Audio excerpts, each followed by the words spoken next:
90-second break in there where you won't hear anything, and then I'll introduce the candidates, and then the debate gets underway. Thank you for being here. Give yourself a hand.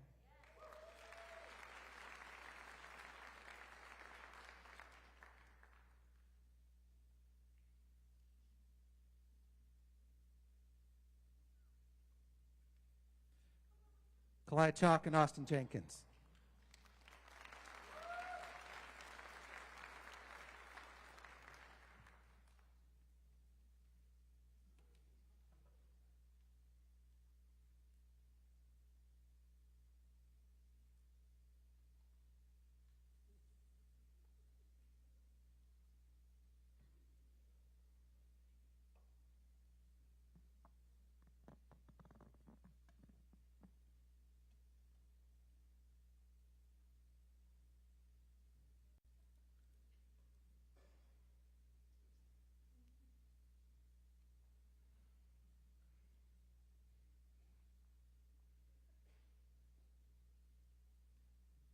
Yep, I can hear you. Thank you. How far?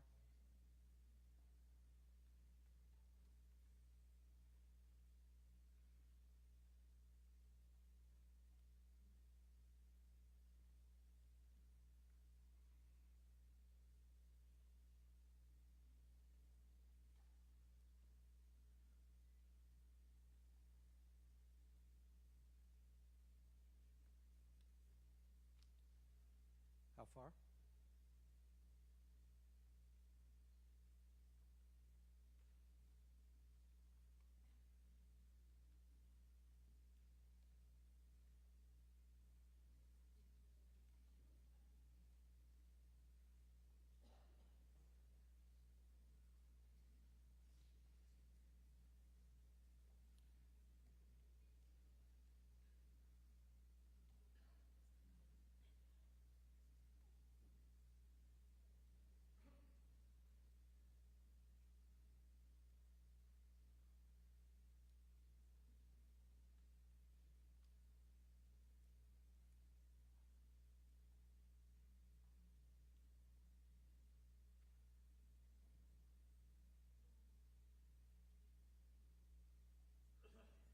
Luke, how far? I'm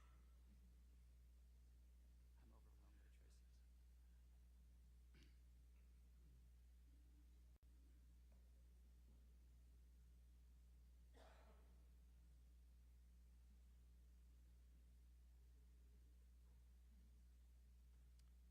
2.5 minutes.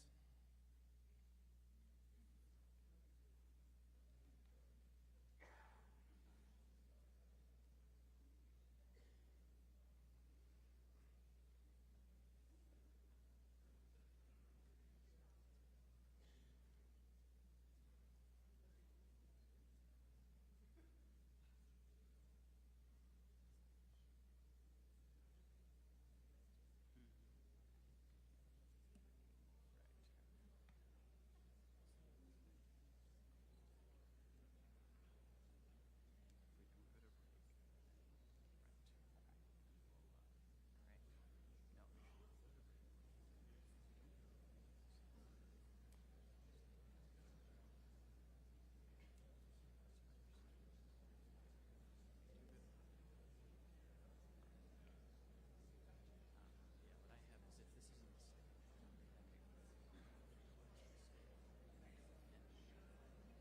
90 seconds.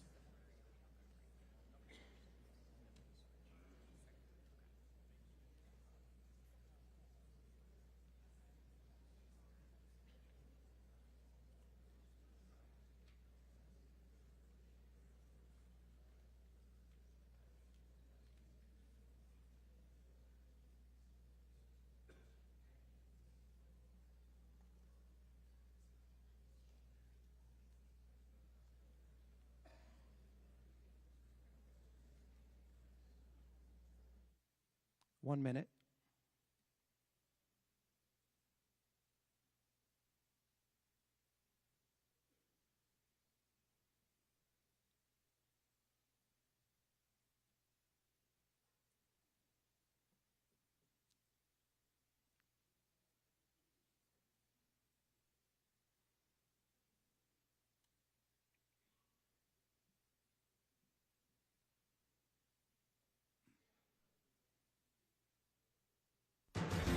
from your non-stop local election headquarters.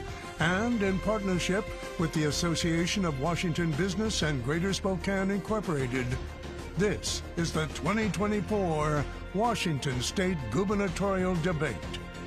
Now, here's your moderator, Sean Osley. Welcome to the Fox Theater here in downtown Spokane, Washington, whether you're watching here or anywhere across the state, from Seattle to Olympia or beyond. Tonight's 2024 gubernatorial debate between the two finalists. Rules agreed on of this debate by both candidates and their campaigns. Each question will have a 90-second response, a 60-second response, and a 30-second rebuttal.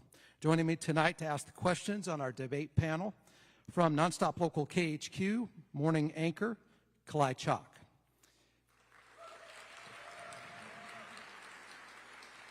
And Olympia-based staff writer for Pluribus News and longtime host of Inside Olympia on TVW, Austin Jenkins.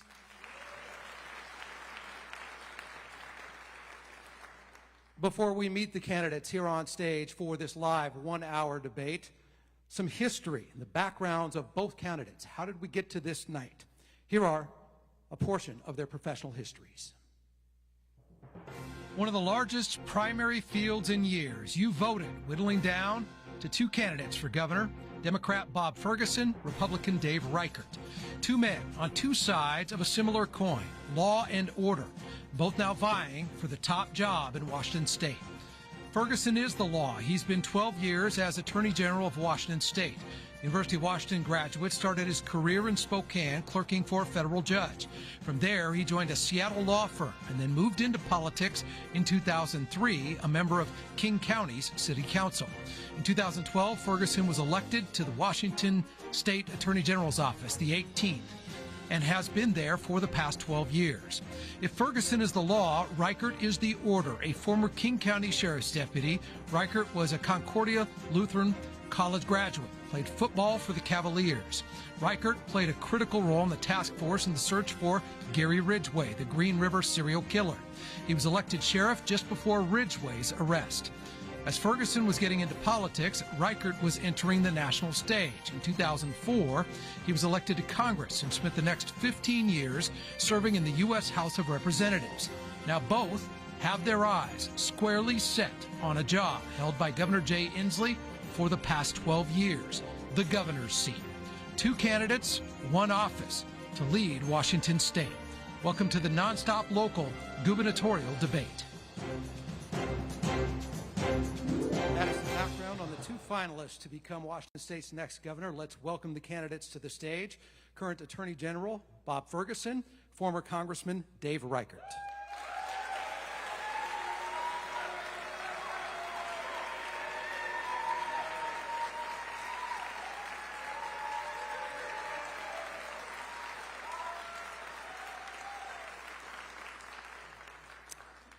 Order was determined by a coin flip backstage in the previous hour. The Ferguson campaign won the coin toss, elected to go second. Opening statements are 60 seconds. Former Congressman Reichert goes first. Are you ready? Okay.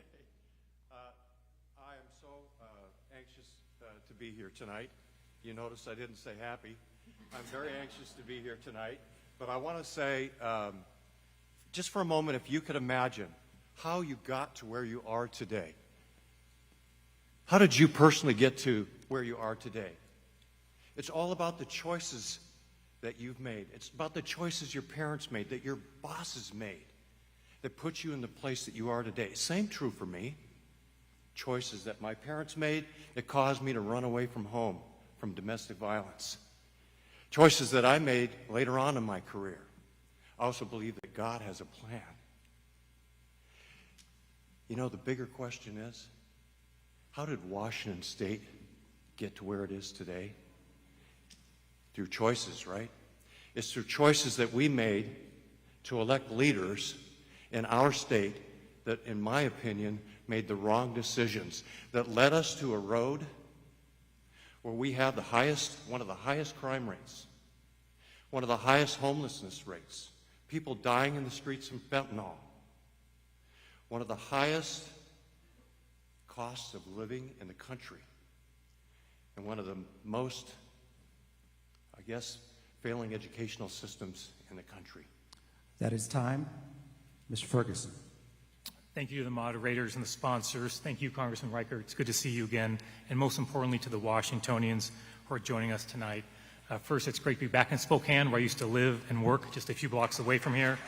And look, Washington State is facing many challenges. We'll talk about those tonight. Public safety, an opioid epidemic, Washingtonians paying too much for their housing and their groceries. We need a governor who's a change agent, but at the same time, a governor who will defend our core freedoms like reproductive freedom. I'm the only candidate in this race who rejects all campaign contributions from large corporations and corporate PACs. Why? Because I'm focused on Washingtonians. As your Attorney General, I've taken on some of the biggest corporations in the world when they broke the rules and returned hundreds of millions of dollars back to Washingtonians. I'm the son of a special education public school teacher and a career Boeing employee. I know who I am.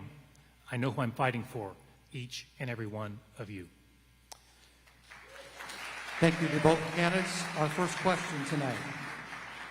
The business climate in Washington State is challenging. According to a report from Lending Tree, Washington State, the nation's top state for small business failures, with 40.8% of small businesses failing in the first year compared to the national average of just above 23.2%. Last week here in Spokane, Zona Blanca announced they're closing a profitable business because they can't handle vandalism, crime, homeless impact, and try and run a business. We've seen that statewide in Olympia, Spokane, Seattle, Everett, Linwood, and beyond. What as governor will you do to improve the overall business climate for owners and employees statewide? Specifically, how do you humanely and forcefully impede the negative impact of those struggling with homelessness in proximity to businesses and repeated incidents of crime, vandalism, and lack of safety for those trying to work day to day? Mr. Reichert.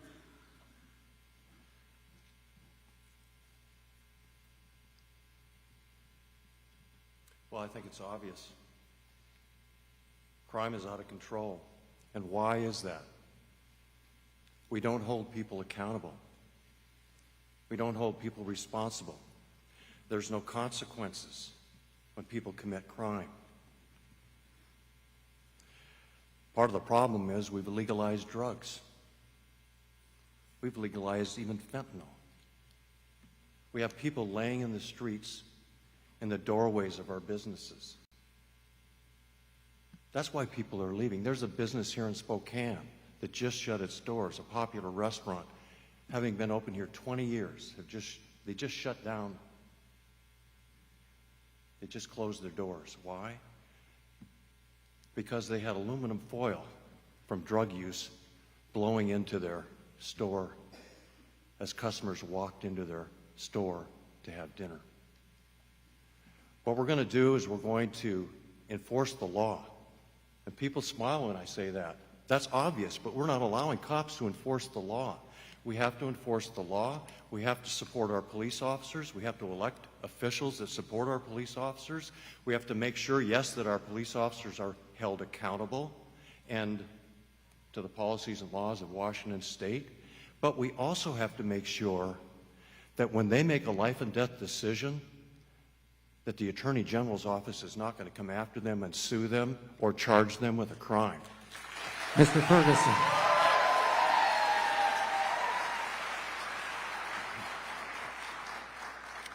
So I appreciate the question on small businesses and homelessness. Back in 1899 or 1900, my family created a business in Everett, Washington. It was a meat market. And for multiple generations, that small business stayed in my family and served that community, served food and created jobs through Depression, through World Wars. So I care a great deal about making sure we grow our small businesses. Part of your question goes to homelessness. A key question here is the contrast in our respective plans. In contrast to my plan, Congressman Reichert has literally proposed repeatedly to send homeless individuals to McNeil Island, which is where we keep our sexually violent predators. How do I know that? Because my team sends them to McNeil Island. That is a very unserious proposal for a very serious challenge. My team took on the biggest pharmaceutical companies in the world and held them accountable for fueling the opioid epidemic by not playing by the rules in pursuit of profits. We've recovered $1 billion, and I've insisted all that money be used for treatment, and that will help address the situation we're seeing and first responders as well. Mr. Reichert, 30-second rebuttal. Okay, here's the deal. He puts sexual offenders in McNeil Island. We just released 68 violent offenders this year. Are you kidding me? 1 out of 7 of those reoffend, and they're in our community. Hey, look, I don't care where we put the homeless. We need to put them in a safe place. We need to surround them with social services when we put them in a home. Time. We need to hold a hand out, a helping hand. That is the help time. them up off the sidewalk. Let's go over to our panelists, Austin and Clyde. My question is for Mr. Ferguson. A recent Cascade PBS Elway poll shows economy, jobs, and inflation is the biggest issue for voters when it comes to the governor's race. Right now, we're seeing 33,000 Boeing workers strike, demanding 40% wage increases to keep up with the cost of living. What, within your control as governor, would you do to address the rising cost of living? Thanks for that question. And just to respond to his last comment, I want to be clear, my office is the office that sends sexually violent predators to McNeil Island, Dave. And just so we're clear, 38 out of 39 county prosecutors who have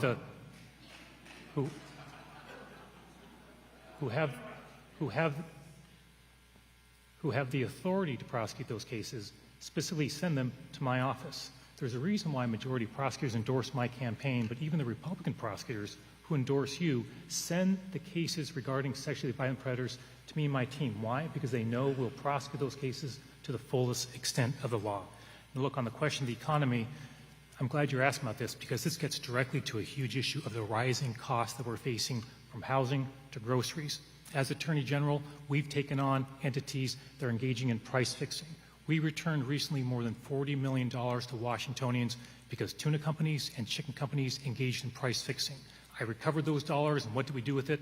Sent it right back to the pocketbooks of Washingtonians all across our state. So we need... The other piece of this will be housing. In my first term as governor, we'll construct 200,000 units of housing of all kinds. You may not care where the homeless go, Dave, but I do. We need to make sure we have housing for those folks, market housing and affordable housing for workers that will help our economy, that will help our workforce. Mr. Reichert, 60 seconds.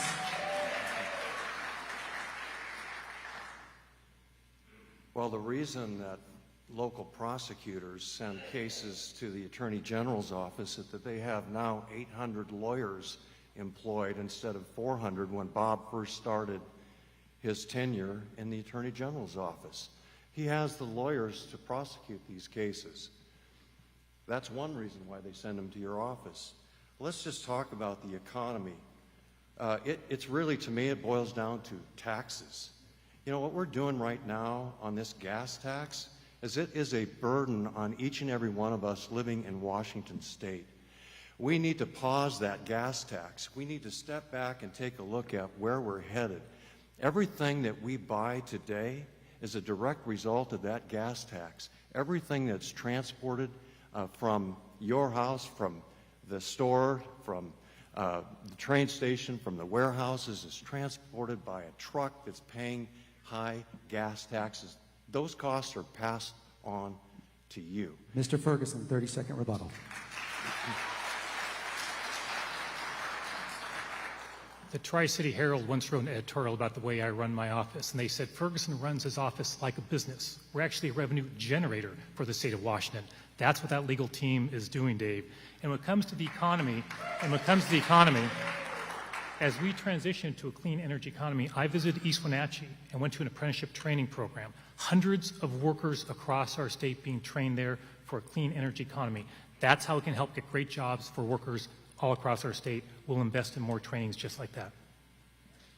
Mr. Reichert, public education is inextricably linked to the economy and the future of this state. It's also the state's paramount duty.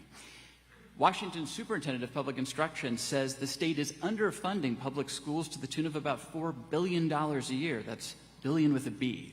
If elected governor, how would you balance the constitutional demand to fully fund public schools, including special education, with other high-priority demands? for state spending, like human services and higher education? Well, as we know, special education has not been fully funded for years. I know there's been attempts to do that, and that is one of my #1 priorities, is to make sure that special education gets fully funded.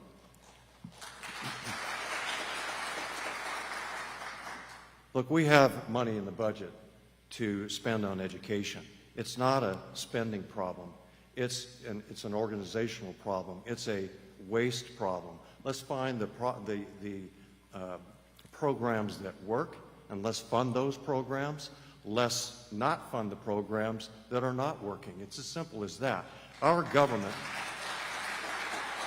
the Washington State government, has a $41.8 billion surplus right now. $2.8 billion of that money is unrestricted money that we could start to move to address some of the educational issues that we have in this state. What I would like to do is to start some Head Start programs that really focus on people who are interested in the medical field, in the mental health professional field, EMTs, paramedics, teachers, even law enforcement aides. Start a Running Start program, for example, in our junior high schools so that they can start to focus on those professions that they are interested in immediately instead of waiting until college to pay those higher costs. Mr. Ferguson, 60 seconds. So the percentage of our budget going to K through 12 education has actually gone down in recent years. As governor, I'll change that. As a son of a school teacher, I know how important that is. And that gets down to prioritization. Our budget should reflect our values when it comes to education. Look, one of us has experience in doing that. When I was chair of the King County Council, I chaired the Budget Committee. I worked in a bipartisan way to adopt a budget that balanced our budget, had bipartisan support from politicians of a whole range of political stripes, and made the right investments for our county. Also, I'm not afraid of taking on big challenges in doing a budget. I was a King County Council member, the only Democrat, who actually supported reducing the size of the King County Council. You know, the politicians. I reduced the politicians from 13 down to 9. It cost me my job. I had to run again in a new district to stay on the King County Council. But I still support that. Why? Because we need to be frugal with your tax dollars. We need to prioritize your tax dollars, and education will be an absolute key for me as governor. Mr. Reichert, 30-second rebuttal. As I talk to teachers, they want choice too. They're tired of being dictated by Olympia as to what they can teach and what they can't teach. Teachers want choice. Parents want choice. They want to have a better education for their children. We need to give them the opportunity to choose the schools they want to go to, and their tax dollars follow them to the schools that they choose to send their children to. And by the way, one short quick note. When Bob was a member of the King County Council, he voted to increase taxes That is time. at least $1 billion. This next question is for Mr. Ferguson. The North Spokane corridor has been in the works for decades. Now funding is finally secured and a finished date is set for 2030. But with the gas tax diminishing and construction costs rising, how do you make good on that promise and the promise of projects in other communities throughout the state? Thanks for that question. And first, I do want to mention on education, what you just heard my opponent say, which is something that's important, is using a voucher system. Taking public dollars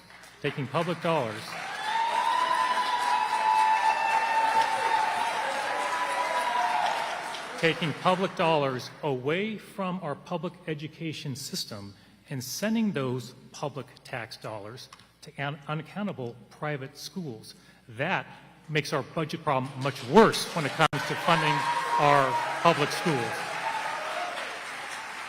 Now, on the North-South Freeway, and frankly, other key projects, right? Palouse to Cooley City, freight rail, right? The US 12 project down in the southeastern corner of the state. These are all key projects on the other side of the mountains, right? The Columbia River crossing, all key projects. We have to continue moving forward on making sure we're making the investments in our infrastructure. Why? It's good for our economy. It's good for farmers and growers to move their goods across the state and internationally as well. So as a governor, you need a governor who can actually put those budgets together and do that in a thoughtful way. You're exactly right. that gas tax revenue will be decreasing as we electrify more vehicles. So look, all options are going to have to be on the table for whoever the next governor is. But one thing I can assure you is I'll work in a bipartisan fashion, because guess what? Republicans and Democrats care a great deal on making sure exactly those kind of projects on both sides of the mountains are completed on time. Mr. Reichert, 60 seconds. Well, he is right. As I said earlier, you do have a choice in who your leader is. And as I pointed out earlier in my opening comments, we've made some bad choices. This time we have an opportunity to make the right choice. By the way, we don't need to tax people out of their jobs and out of their homes. What we need to do is shift taxes. Maybe we should think about shifting the license plates tabs and the license taxes, auto taxes, maybe taxes on cars. We can shift those over to the transportation budget and help pay for repairing our roads and fixing the ferry system and finishing the highway here in Spokane that we've been waiting for years. You know, the Seattle Times has made a comment, just to get back to education quickly, that they actually support charter schools too. They see them as successful. People have noticed that across the country. The charter schools do have a success. I think competition is good. That is time. Mr. Ferguson, 30-second rebuttal. And one thing I want to highlight is that you didn't mention this project, but I referred to earlier, that Palouse to Cooley City, right? That is rail for wheat growers. That's rail for farmers to move those goods. So the way I would view this as a governor, that's not some line on a budget, right? That is a project that's having an impact on businesses and our economy all across the state. So as a governor, you need to make sure you're seeing the people behind that and the business behind that in making our investment decisions. That's why we'll fund those programs. And to all of you here in the Fox Theater, there is enthusiasm on both sides. I just respectfully ask you to decline applause until the very end, so we get as much question and answer format here with the two candidates as we have them. Thank you respectfully. Austin. Mr. Reichert, for the past 12 years, current Governor Jay Inslee has prioritized combating climate change and shifting the state to a clean energy economy. Besides the Climate Commitment Act, which is on the ballot this year, Inslee and legislative Democrats have enacted several other climate policies. They include a plan to phase out the sale of new gas-powered cars and a shift to 100% clean electricity. As governor, what priority would you put on reducing Washington's carbon emissions and transitioning away from fossil fuels? Yeah, I think as Washingtonians, we are all very keen on and astute to the issues of the environment. We all want to make sure that Washington stays clean, green, and pristine. That's what I worked hard to do in Congress. I added 20,000 acres to Alpine Lakes Wilderness. I supported Wild Sky. I initiated the legislation that led to the Mountains to Sound Greenway. Those were all things that I worked on in Congress to keep Washington green, clean, and pristine. I am a person who looks at all of the above energy. As we move forward, we need to move ourselves off of fossil fuel. Yes, we do. But we've got to transition into that. We can't put a pre-designated date on when we're going to change things and then expect things just to work. That's when things fall apart. We've got to have a plan. We've got to look into the future and figure out, you know what, we're going to go forward, but we've got to make sure that we don't hurt the people of Washington State along the way. Mr. Ferguson, 60 seconds. So Dave has a history in this campaign of saying one thing when he's before an audience like this and something very different when he thinks he's speaking behind closed doors. Dave, you were caught on audio denying that humans contribute to climate change. If you don't believe me, go to ReichertRevealed.com. It's actual audio. So here you sound very reasonable, but when you're behind closed doors, it's very different. Look, we need a governor who actually understands and believes the science behind climate. That helps us with the right kind of investments. Look, in the Tri-Cities, Atlas Agro, this huge business is coming to the Tri-Cities. It's a massive project, hundreds and hundreds of jobs, clean fertilizer. That's the kind of investments we can make as a state. Not only is that good for clean air, not only is that good for clean water, it's also good for jobs. It's good for our economy. And that, as a governor, is what my focus will be. Believe the science, follow the science, pay attention to jobs, and make sure we're building our economy while also taking care of our climate. Mr. Reichert, 30 seconds. It's not just pay attention to jobs. It's not just pay attention to jobs. It's all about jobs. It's about your security, job security, your family's security. And that's what we need to keep our focus on. Yes, the environment is a part of that, but we've got to work smart when we do this. And look, here's what I said. You want to go and find out really, you're going to hear lies all night, and you're going to see commercials over the next month. Nothing but lies and dishonesty. Go listen to the entire context of each and every one of each and every one of the videos and audios that he's referring to. Hold your applause, please. We have a lot of content to get to tonight. This is the portion where the candidates have agreed to ask each other a direct question. It follows the same format, a 90-second answer, a 60-second response, a 30-second rebuttal. First question asked goes to Mr. Ferguson. Thank you, Dave. When the Seattle Times endorsed me over you in this campaign, they wrote about your views on reproductive freedom. Specifically, they wrote you attended a meeting of an extreme anti-choice organization whose mission is to end abortions nationwide. The Seattle Times wrote about your response to a question at that meeting, and I'm quoting, Reichert responded by noting state law protected abortions, and now they quote your response. But what we have to do now is work towards unraveling all that. Can you explain to the women of Washington State why you want to unravel reproductive freedom in our state? Once again, taken out of context. That was a multi-question. There were 3 or 4 questions that I was asked that night. And the unraveling comment was directed toward transgenders participating in women's sports. It was also referencing the use of men in women's bathrooms. That's what the unraveling comment, Bob, was all about. We have had an abortion law here since 1970. I will enforce that law. As governor, I enforced it when I was a sheriff's deputy in the 70s, kept abortion clinics open as people protested in Federal Way to close them down. My job as a patrol cop was to keep the driveway and the sidewalk open. I will protect your rights, ladies. You have the right to make that choice. The Supreme Court has made a decision.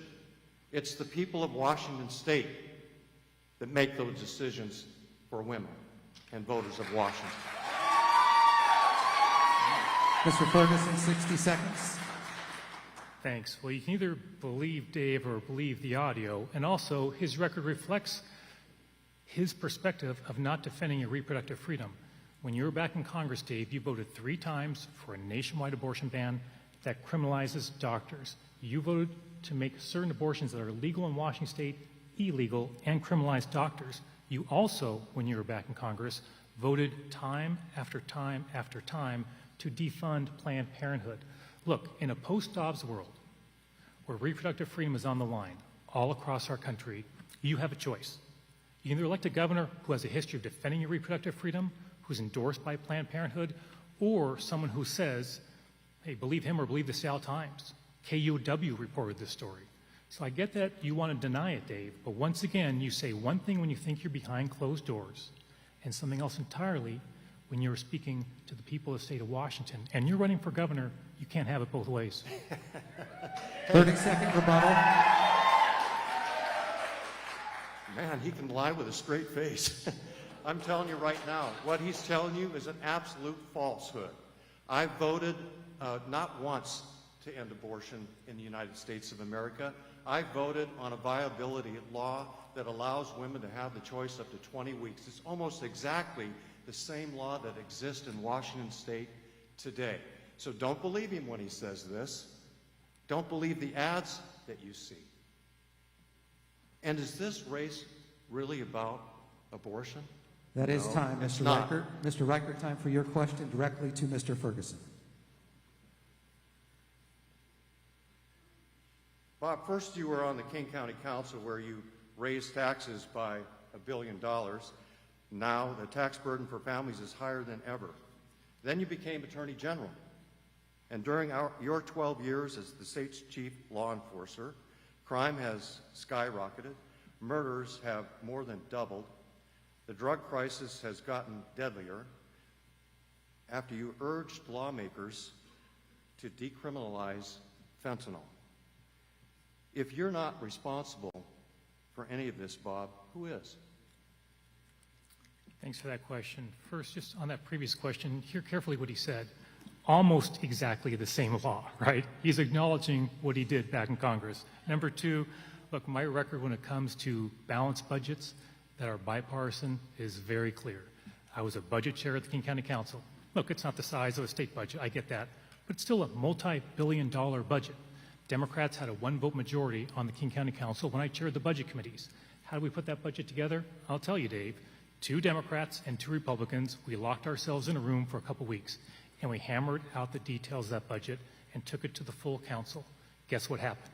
Strong bipartisan support from members of both parties to adopt a bipartisan budget. Public safety, thanks for bringing that up. As Attorney General, I work with local prosecutors. We've already covered sexually violent predators. They send their cases to me there.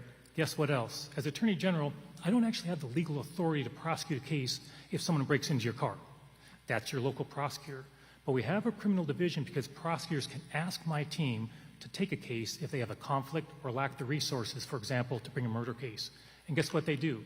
Both Republican prosecutors who endorse my opponent and Democratic prosecutors who endorse me, they send their toughest cases to me and my team. Why? Because they know, Dave, we'll use the rule of law to hold folks accountable and stand up for victims year after year, county after county, case after case. You may want to belittle those hardworking folks. I value them. That is time. Mr. Reichert, 60 seconds. Well, first of all, I don't think you answered the question. Like I asked you, who's responsible? You've been there 12 years. Are you responsible, Bob? Answer the question, please. Are you responsible? If you're not responsible, who is?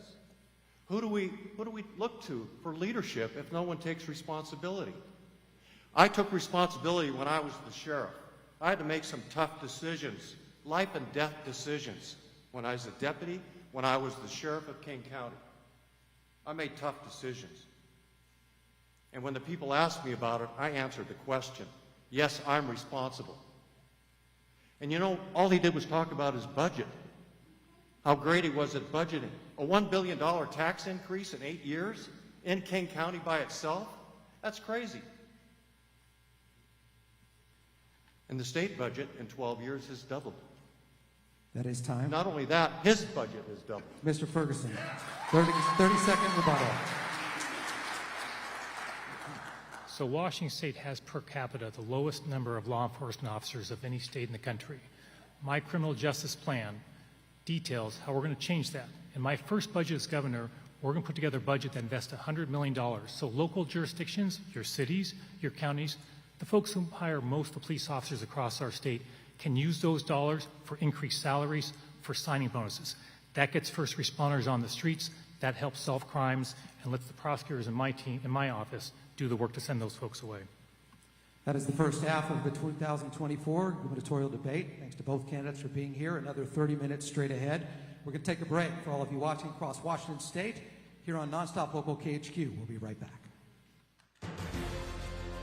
You're watching the 2024 Washington State gubernatorial debate between candidates Bob Ferguson and Dave Reichert. We'll be right back.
Welcome back to the 2024 Washington State Gubernatorial Debate between candidates Dave Reichert and Bob Ferguson.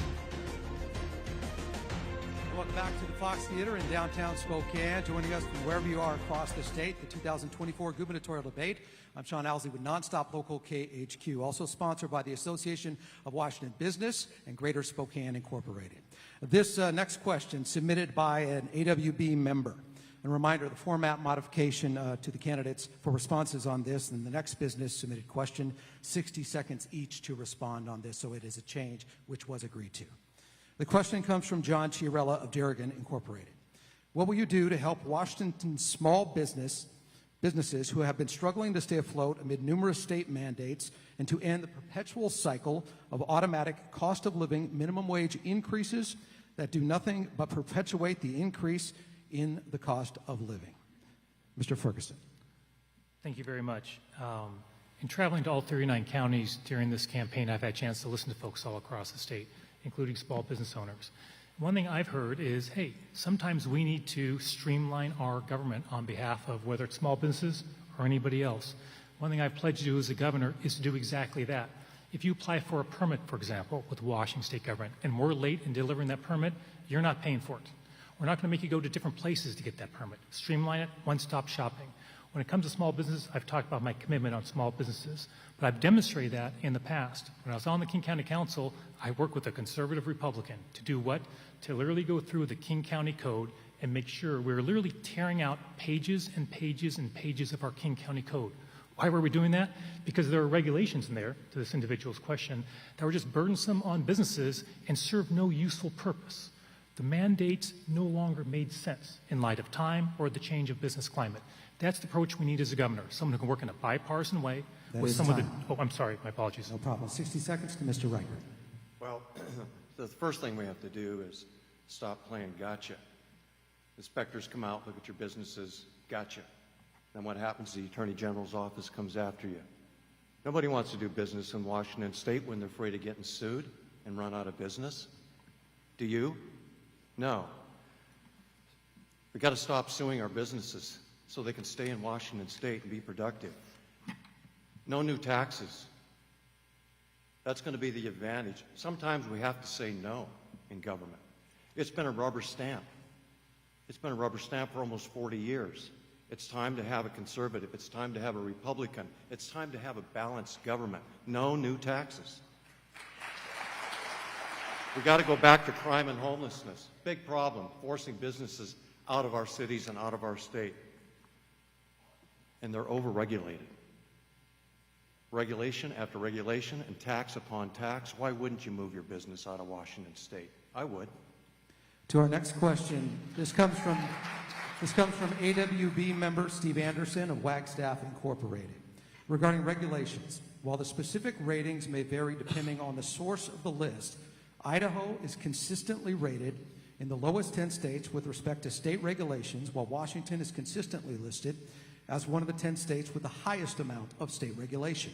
If elected governor, what concrete steps, tangible steps, would you take regarding Washington State regulatory environment to ensure Washington businesses are not disadvantaged when competing with similar businesses across the state line in Idaho? Mr. Reichert, 60 seconds. Yeah, but the first thing we have to do is bring people that are actually doing the work, people who are actually conducting business in Washington State, bring them to the table.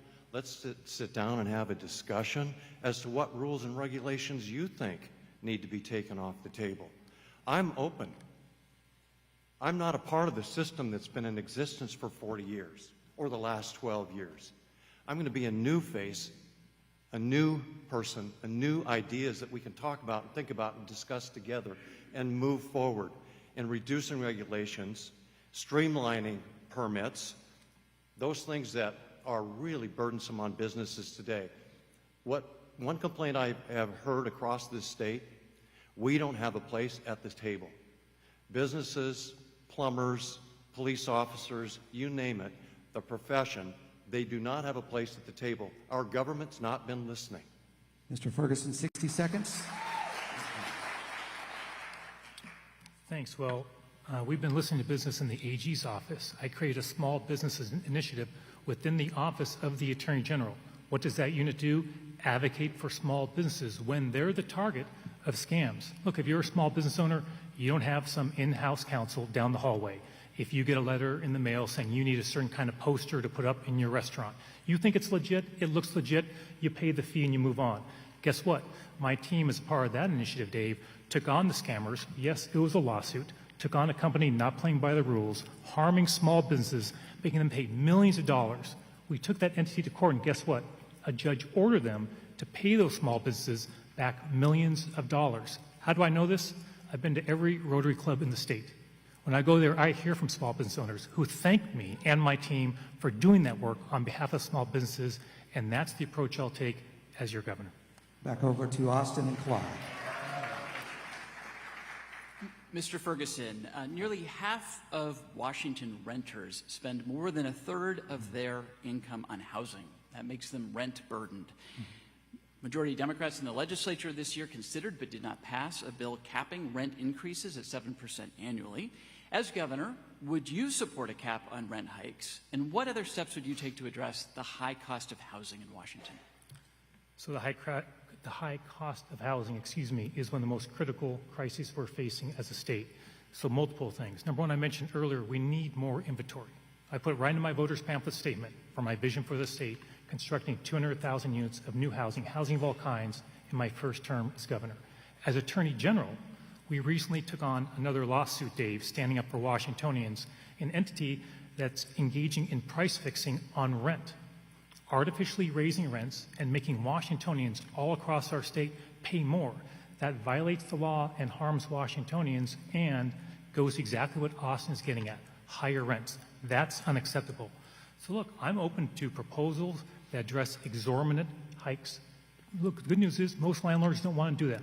They want to play by the rules, but we need to make sure that we have a housing market that works for all Washingtonians. One more thing I'll say on housing, which was a key part of your question. Look, housing is buried in the bureaucracy of state government.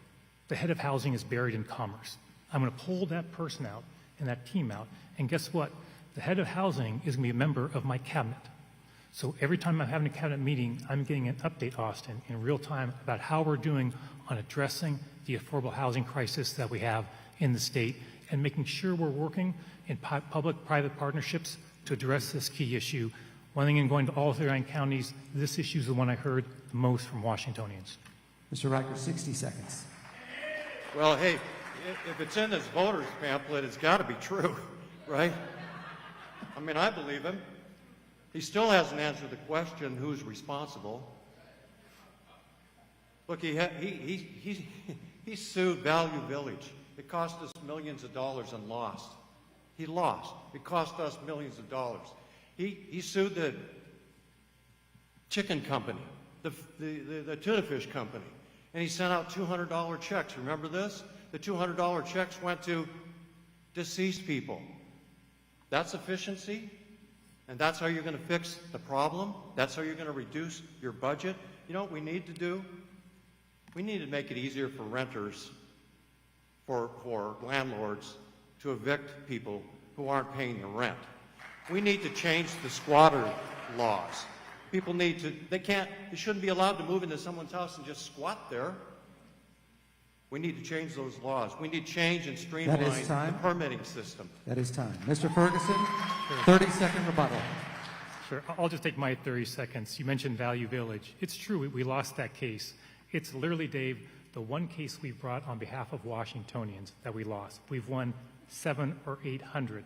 And those are cases that have returned literally hundreds of millions of dollars back in the pockets of Washingtonians. We've also had debt relieved for millions and millions of Washingtonians, totaling $1 billion.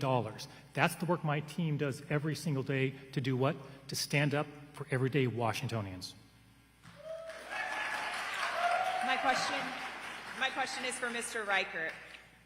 Some Republican-led states have passed anti-DEI laws, and now some major companies are getting rid of DEI efforts. As governor, what direction would you give to the state's Office of Equity, and what's your message to Washington businesses in their approach to DEI efforts? Well, I really am struggling with this because I really think that we all need to treat each other with respect and dignity. And that should be taught in our schools no matter what. Do we really need a curriculum to teach people how to relate to each other, be kind to each other, respect each other, no matter of color, race, creed, or religion? I don't think we do in America.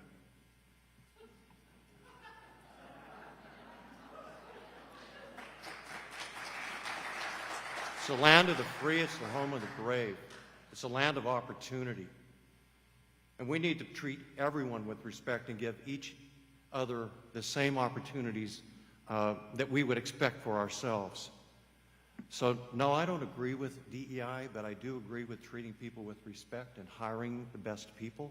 That's what I did when I was the sheriff. I had an all-female staff, chiefs and majors, and the commander of my internal investigation unit. Why? Not because of their color, not because of their sex, but because they were the most qualified people. That's what America's about. Mr. Ferguson, 60 seconds. Thanks. One of our great strengths as a state, of course, is our diversity. And as a governor, that's something that I will defend. You mentioned words, Dave, about treating everybody with dignity and respect. And I just can't help but point out that, once again, on audio, in a meeting which you were behind closed doors, but now you can listen to on ReichertRevealed.com, you expressed your opposition to marriage equality. You said marriage is only between a man and a woman. And I'm sorry, but that stings for our LGBTQ Washingtonians. And I want those individuals to know that they have a choice of a governor who supports their freedom to marry the person they love, just like I could marry my wife, Colleen. I defend that freedom. Dave, you oppose it. 30 seconds, Mr. Reichert.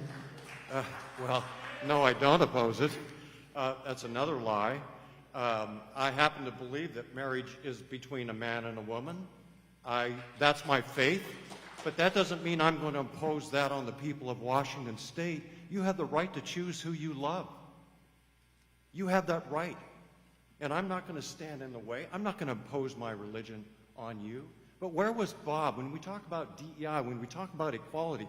Where was Bob when the ugly head of anti-Semitism raised up on the university campuses here in Washington State? Where was Bob? Where was Bob's voice?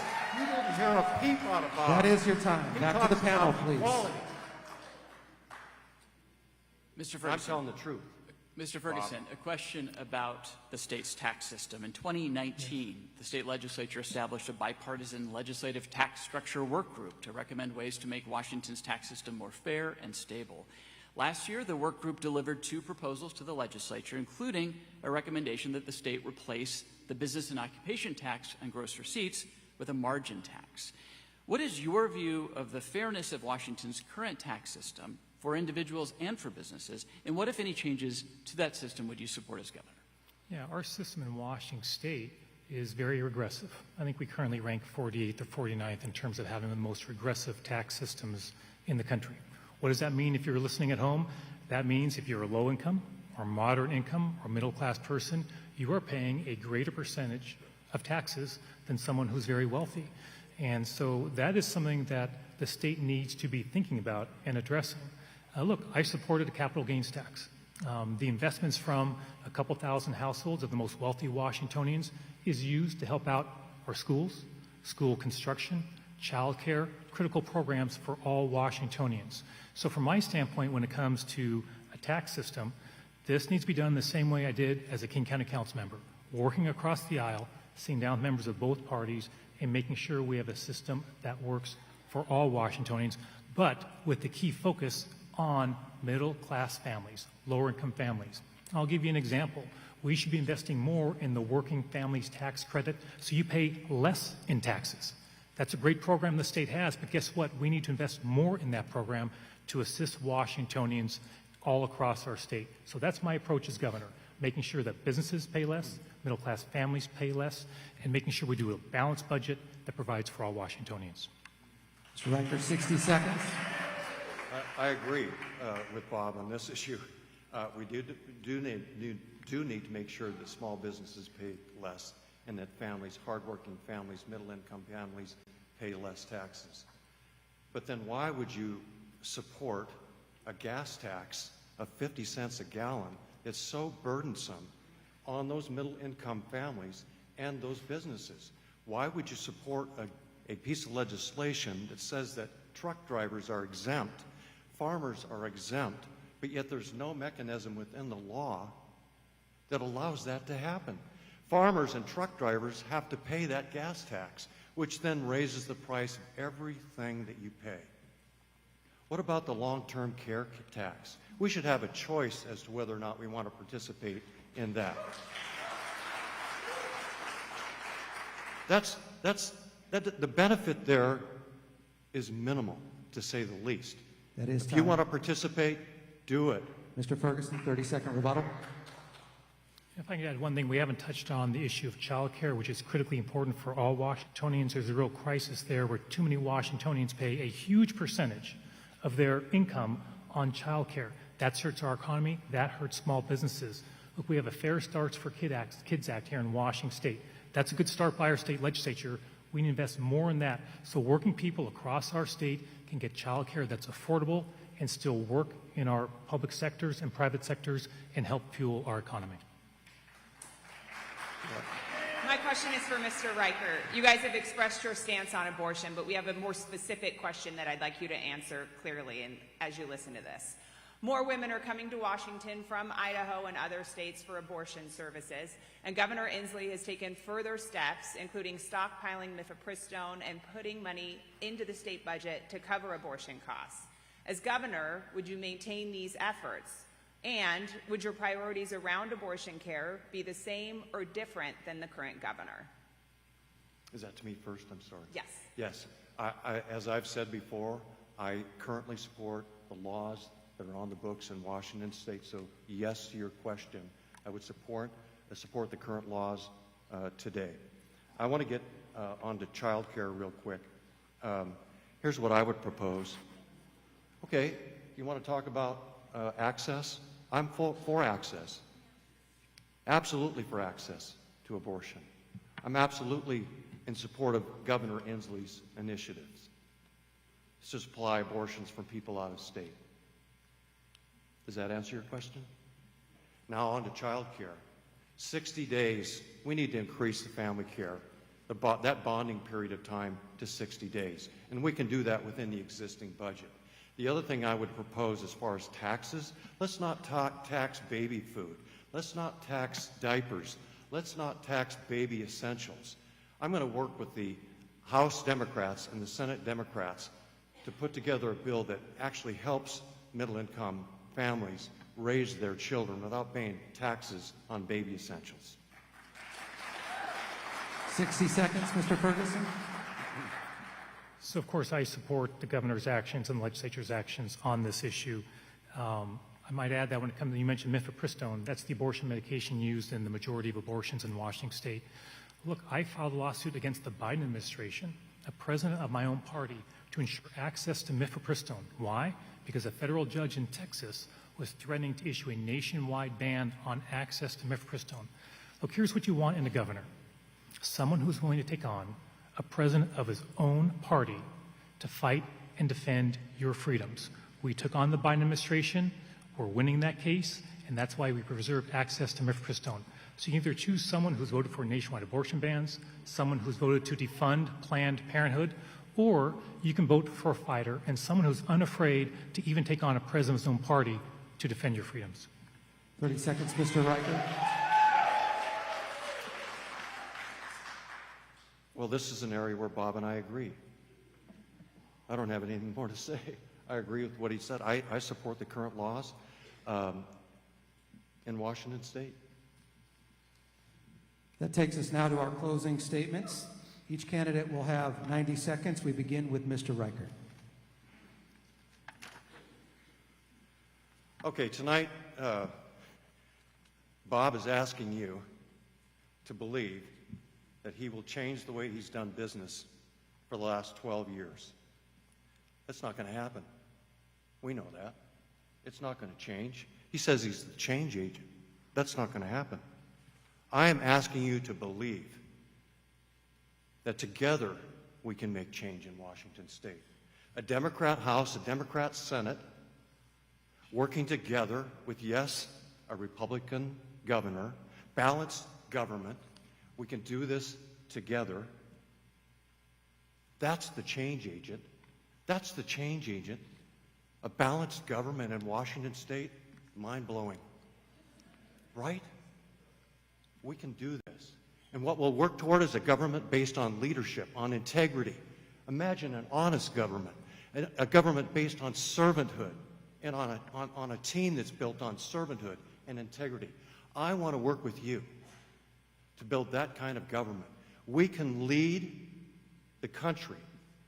We can show the country what it means for a divided state like Washington State to come together, to fix what's broken, change what's wrong, and do what's right.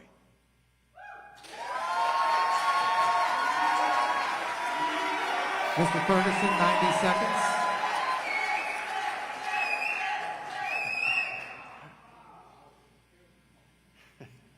So you've had a chance to hear two very different visions for the future of the state of Washington. Reproductive freedom. He opposed it. I support it. Dave, you went back to Congress. And voted dozens of times to repeal the Affordable Care Act. If you're someone watching with a pre-existing condition, he was going to take away your protections for that pre-existing condition. He was going to jack up your prescription drug prices if you're a senior. I was proud to defend the Affordable Care Act when that case went to court. Look, I have never been satisfied with the status quo. When I first ran for the King County Council, I took on a 20-year incumbent who happened to be a Democrat and the chair of that county council. I had no support from Democrats, no elected officials, but I won that campaign with a grassroots operation. As an Attorney General, I've taken on the Obama administration and the Biden administration to stand up for workers and your reproductive freedom, and won time after time. As your governor, we're going to make public safety a top priority. We're going to hire more law enforcement officers. You're paying too much in housing, you're paying too much in groceries. We're going to change that when I'm your governor. We're going to invest in more apprenticeship and workforce training. My family's been in the state for 5 generations. I'm looking forward to watching this debate with my teenage kids and my wife calling a little bit later on. But this campaign is not about my family, it's about yours. I will defend your freedoms, and I'll advocate for you each and every day if I'm elected governor. Thank you very much.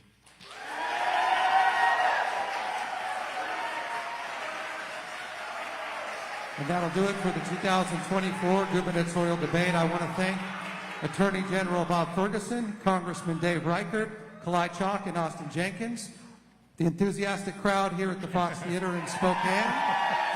Thank you. And on behalf of Nonstop Local KHQ here in Spokane, wherever you're watching, 47 days till election night. Hopefully this is a more informed vote after this 60 minutes. Have a good night.